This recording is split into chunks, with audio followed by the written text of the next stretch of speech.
Ja. Bueno, gaur eguneko Galdakoko garraio publikoaren egoera salduko dizuet.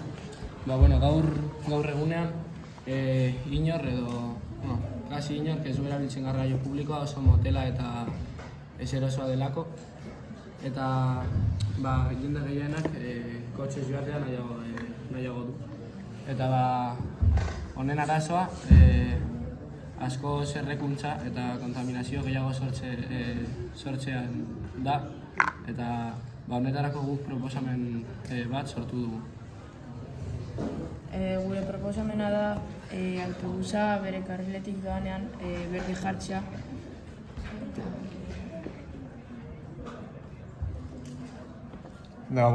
Honen funtzionamendua horrela da. Gure maketan, gure autobusa hemen dagoen ultrasoinu zentsoretik 10 zentimetro baino gertu dago badago. Autobusaren karrileko semaforoa jartzen da berde. Eta hementxe, Pablo apoieta dauen semaforoa kotxeena jartzen da gorri. Hementxe justo ezakit kamatik aprezeuko dan, baina gorri jartzen da. Eta pasatzerakoan berriz, hau gorri eta hau berde. Guk hau guztia lortu dugu bi eratan.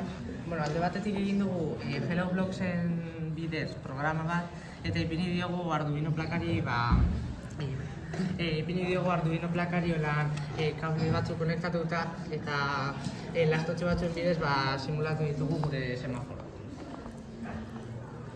Orain azalduko dugu honek ekarri aldauen onura edo onuretako bat.